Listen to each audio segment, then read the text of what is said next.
Donc aujourd'hui, on va vous présenter la stéréochimie des molécules organiques. Donc tout d'abord, on va vous présenter la notion d'isomère. Donc deux molécules sont isomères si elles ont la même formule brute, mais des formules semi-développées différentes. Par exemple, cette molécule-là, c'est du butane, puisqu'on a 4 carbones et les hydrogènes qui vont avec. Après, si on prend un isomère, donc par exemple le 2-méthylpropane, il a pareil 4 carbones et les hydrogènes, sauf qu'on a une chaîne carbonée et un groupe en méthyle. Donc si on regarde, on voit bien qu'on a la même formule brute pour les deux, mais on a des formules semi-développées et donc des noms, et donc des molécules différentes. Ces deux molécules sont donc bien des isomères. Donc après on a les stéréoisomères. Donc qu'est-ce que sont deux molécules stéréoisomères? Donc c'est deux molécules qui ont la même formule semi-développée, donc elles vont avoir le même nom, mais elles vont avoir des dispositions dans l'espace qui vont être différentes. Donc par exemple si on prend ça, c'est le butane, il a une forme en U, mais si on veut prendre un stéréoisomère de ce butane, on va prendre par exemple celui-là, qui va avoir une disposition en chaîne, en ligne, en chaîne carbonée. Et donc ils ont bien la même formule semi-développée, mais des dispositions dans l'espace qui sont différentes. Ce sont donc deux stéréoisomères. Il y a deux types de stéréoisomères. Il y a les stéréoisomères de conformation et les stéréoisomères de configuration. Donc tout d'abord, les stéréoisomères de conformation. Par exemple, on va reprendre le même butane que tout à l'heure. Donc on a deux stéréoisomères, et pour passer de l'un à l'autre, on va juste faire une rotation autour de cet axe-là. Donc on a une rotation, et on obtient bien la molécule qu'on avait tout à l'heure. Donc par une simple rotation, on passe d'un stéréoisomère de conformation à l'autre. Et après, on a des conformations qui vont être plus stables que d'autres. Par exemple, là, on voit que les hydrogènes vont se repousser, donc ce sera une conformation qui sera assez peu stable. Si on prend l'autre stéréoisomère de conformation, celui-là sera plus stable parce qu'il y aura plus d'espacement entre les hydrogènes. Il y a aussi les stéréoisomères de configuration. Donc là, par exemple, on a un atome de carbone qui est entouré d'un groupement OH, d'un atome de chlore, d'un atome d'hydrogène et d'un groupement NH3. Et si on va prendre son stéréoisomère de configuration, donc qui est celui-là. Oui. Donc on voit bien que ce sont les mêmes atomes, donc la même formule semi-développée. Le carbone est entouré par les mêmes groupements. Donc on a bien le chlore, le OH, le H et le NH3. Mais pourtant, si on regarde, ils ne sont pas superposables. Donc on voit bien que si on essaie de les superposer, là on va avoir le OH qui va être sur le chlore et le chlore qui va être sur le OH. Du coup, ce sont bien des stéréoisomères de configuration. Et donc pour passer d'un stéréoisomère de configuration à l'autre, on voit qu'il suffit de casser une liaison. On casse une liaison et on les intervertit.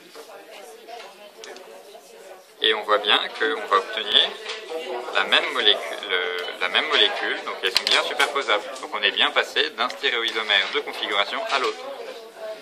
Donc dans les stéréoisomères de configuration, donc on va prendre les mêmes exemples que tout à l'heure. Donc on a bien le carbone qui est entouré par le NH3, le OH et le H, et donc les mêmes assemblages, mais dans une configuration différente, donc ils ne sont pas superposables. Si on essaie, on aligne le NH3 et le H, et on voit bien qu'ils ne sont pas superposables.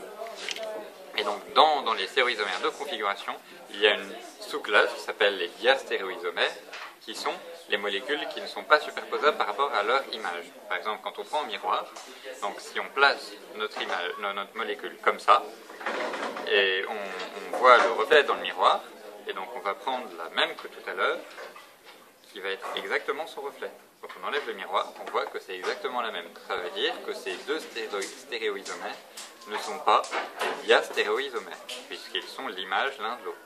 Un exemple de diastéréoisomère, donc on a dit un diastéréoisomère, deux molécules sont diastéréoisomères de configuration si ils ne sont pas images l'un de l'autre.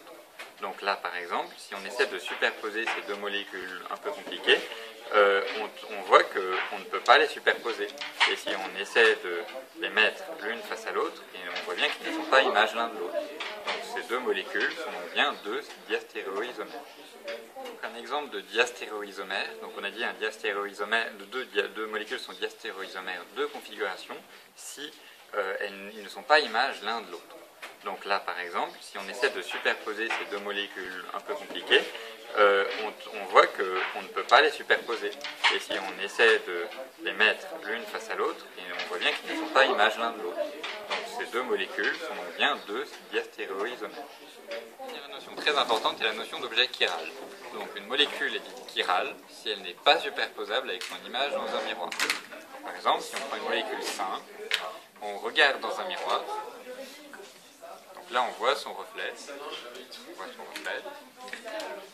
Et donc, si on prend le reflet et qu'on essaie de superposer la molécule de base avec son reflet, on voit bien qu'elles ne sont pas superposables. Donc, ça veut dire que notre molécule de base est chirale. Enfin, donc, si on prend la molécule qu'on vient d'étudier, donc on a vu que c'était bien une molécule chirale. Donc, on dit que les deux molécules sont des énantiomères si quand on prend l'image l'une de l'autre, elles ne sont pas superposables.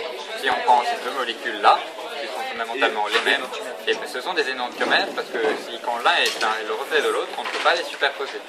C'est-à-dire que ces deux molécules-là sont des énantiomères. Donc pour faire un bilan, donc on a dans la classe des isomères, on a les stéréoisomères. Donc dans les stéréoisomères, on a les stéréoisomères de configuration et de conformation. Dans les stéréoisomères de configuration, on a étudié les diastéréoisomères. Et après, on a la notion de molécule chirale qui inclut les énantiomères.